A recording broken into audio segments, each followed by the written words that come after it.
ಜಿಲ್ಲೆಯ ಮುಂಡರ್ಗಿ ತಾಲೂಕಿನ ಬೂದಿಹಾಳ್ ಗ್ರಾಮದ ಶೇಖಪ್ಪ ಲಿಂಗಶೆಟ್ಟರ್ ಇವರ ಜಮೀನಿನಲ್ಲಿ ಕೃಷಿ ಇಲಾಖೆಯ ವತಿಯಿಂದ ಮಣ್ಣು ಆರೋಗ್ಯದ ಬಗ್ಗೆ ರೈತರಿಗೆ ಅರಿವು ಮೂಡಿಸುವುದು ಹಾಗೂ ಜೋಳದ ಬೆಳೆ ಕ್ಷೇತ್ರೋತ್ಸವ ಕಾರ್ಯಕ್ರಮ ಜರುಗಿತು. ಗದಗ ಜಿಲ್ಲೆಯ ಉಪ ಕೃಷಿ ನಿರ್ದೇಶಕರಾದ ಸ್ಫೂರ್ತಿ ಜಿಎಸ್ ಇವರು ಕಾರ್ಯಕ್ರಮವನ್ನು ಉದ್ಘಾಟಿಸಿ ಮಾತನಾಡಿದರು. ಇಲಾಖೆಯಲ್ಲಿನ ವಿವಿಧ ಯೋಜನೆಗಳ ಸೌಲಭ್ಯಗಳನ್ನು ಪಡೆಯಲು ಅವಕಾಶ ಕಲ್ಪಿಸಿ ಮಾದರಿ ಸಮೃದ್ಧ ರೈತರನ್ನಾಗಿ ರೂಪಿಸುವುದು ಯೋಜನೆಯ ಗುರಿಯಾಗಿದೆ ಎಂದು ತಿಳಿಸಿದರು.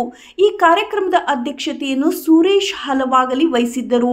ಉಪನ್ಯಾಸಕರಾಗಿ ಮಾತನಾಡಿದ ಸಾವಯವ ಕೃಷಿ ತಜ್ಞ ಡಾಕ್ಟರ್ ಬಸವರಾಜ್ ನಾವಿ, ಪ್ರತಿಯೊಬ್ಬ ರೈತರು ಸಾವಯವ ಕೃಷಿಯನ್ನು ಅಳವಡಿಸಿಕೊಂಡರೆ ಮಾತ್ರ ಮಣ್ಣನ್ನು ಜೀವಂತವಾಗಿಟ್ಟುಕೊಳ್ಳಬಹುದು ಎಂದು ಸಲಹೆಯನ್ನ ನೀಡಿದರು. ಈ ಸಂದರ್ಭದಲ್ಲಿ ಸಹಾಯಕ ಕೃಷಿ ನಿರ್ದೇಶಕರಾದ ಪ್ರಾಣೇಶ್ ಹಾಗೂ ಮೇಘನಾ ನಾಡಗೇರ್, ಪ್ರಾಚಾರ್ಯ ಬಸವರಾಜ್ ಜಿಎಸ್, ವೀರೇಶ್ ಸೊಪ್ಪಿನ್, ಗೌರಿಶಂಕರ್ ಸಜ್ಜನ್, ಅಕ್ಕಮಹಾದೇವಿ ಶಲವಡಿ, ಬಾಬ್ಜಿ ಹಡಪದ್, ದೇವೇಂದ್ರ ಗೌಡ ಪಾಟೀಲ್, ನಾಗರಾಜ್ ಬೋವಿ, ಬರ್ಮಪ್ಪ ಡಂಬಾಳ್ ಸೇರಿದಂತೆ ಹಲವು ಪ್ರಗತಿಪರ ರೈತರು ಈ ಕಾರ್ಯಕ್ರಮದಲ್ಲಿ ಉಪಸ್ಥಿತರಿದ್ದರು. ವರದಿ ಚಂದ್ರಶೇಖರ್ ಸೋಮಣ್ಣನವರ್.